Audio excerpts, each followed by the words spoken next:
Hey, what's up everybody? Thanks for clicking on the video. This is David Pendleton, and this is going to start our Pro 9-hole Cup final round walkthrough. So I'm getting ready to leave for work, so I've got the first 4 holes out. I'll get the rest out throughout the day like I did in the qualifying round. Pro is off to a really good start as I've dropped hole number 3 and hole number 4. So sitting there at a -7 after 4 holes is always a nice start. If you're new to the channel, please subscribe. Please hit that thumbs up button, everybody, and like the video if you like my content. All right, let's go to hole number 1. Still didn't pick up the drop here on hole number 1, but that's okay. I get close enough to give you some advice on some minor tweaks. 3 bars of side spin to the right, 3 bars of top spin. Back your extra mile up a little bit so that when you pull your rings, you don't have to worry about pulling into overpower. We will use, though, just a tad of overpower on the drive. Not too much. You see there the bottom of the ball just going through those 2 little triangle teeth. So just a little bit of OP. All we're trying to do is make sure we clear that rough and bounce out onto the second fairway and that we roll out. Shot number 2 here, I played it 0% at mid. The backspin and the side spin will be the same for everybody. I believe this will play very nicely. Again, this hole is always slider dependent, so if you're good with slider, you'll have an advantage. But if you're not, 0% at mid is how I played this. 3 back, 2 bars of side spin to the left, letting the ball guideline go through the hole because of the headwind. Be prepared in Pro to have double pulls. So here I have to pull, right at 10 rings or whatever. But you might be in a situation to where you have to pull more than 10 rings. So just be mindful of that. Here you see that the speed is really good, but we missed this one by about half of a green square to the right. So we need to do 2 things. Either one, we need to add more side spin to the left and try to dial it in from there. Or we can just go ahead and try to offset our shot or even add elevation to the pull, which will make you pull more rings to the left. Hole number 2 is going to be the par 5. Titan ball, we got great wind here. Just make sure you bring your Cataclysm or your big dog for shot number 2. Couple bars of side spin to the right combined with about 2 bars of side spin to the top. Put the yellow ring right there on the rough line, setting up, making sure that my second bounce is on that fairway up there and not clipping the rough.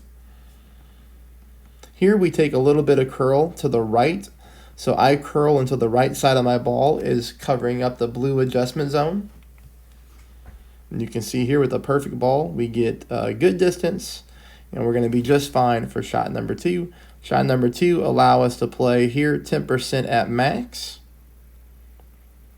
You can play over the sand trap if you get the right distance on the drive. If you come up a little bit shorter on the drive, then I would suggest playing to the right-hand side of the trap and finding that nice little spot on the fairway and just curling the ball over to the green area. But here, again, with good distance, you can play over the sand trap if you would like. You just have to make sure that you adjust your shot correctly because you don't want to accidentally misadjust and clip the rough and get stuck.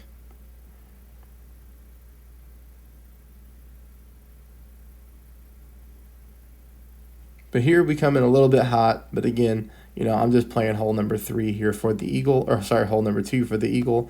Then we go to hole number 3. I do pick up a hole-in-one, 7.8 mile per hour wind, picked up the hole-in-one. I did get 9.6 wind on my other account, and I actually swirled the cup. So that makes me feel good about the adjustment because I know that it means it's going to be close. So we're going to go 3 bars of side spin to the right combined with 1 bar of backspin, just like you see here. Sniper 10, I'm going to back up to the +1 yard mark, and I'm going to make sure that my ball guideline is developed and showing through the back of the hole. So develop the back of the hole. I misspoke. It's at the +2 yard line, not the +1. So after your spins are set, make sure the ball guideline is going through the back of the hole because we are getting a lot of headwind.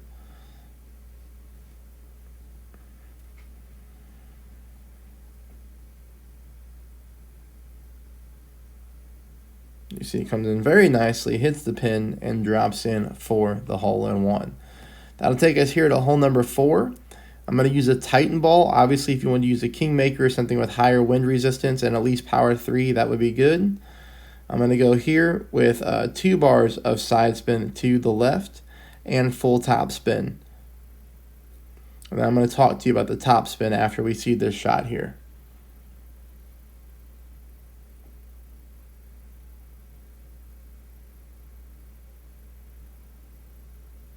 Okay. So I did not mean to go full top spin on this hole. I meant to go 6 bars of top spin, which is what I typically try to use in pro division, unless it's just a bombs away shot. So that the 6 top spin is going to be like everybody that at least has an extra mile 8 will be able to duplicate it, right? So I got a little bit more distance than you might get. If you play with 6 top spin and you don't get that type of distance on the drive, obviously, you're going to probably be playing with a thorn, and the thorn shot is going to play 10% elevation. Here, because of the distance, I'm actually taking a wedge to the hole, and it's going to be 20% at max.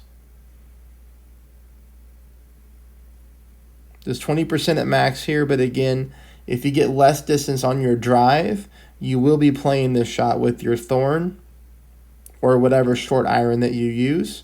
It does play 10% elevation. And just check the distance of your club, minimum, medium, or max, or somewhere in between. But to see here, we're able to drop it in. Okay, I have to hurry up and get out of the house. I got to go to work. I'll play the rest during my lunch break. So please subscribe, please hit that thumbs up, and I hope you find the video helpful. Best of luck, everybody.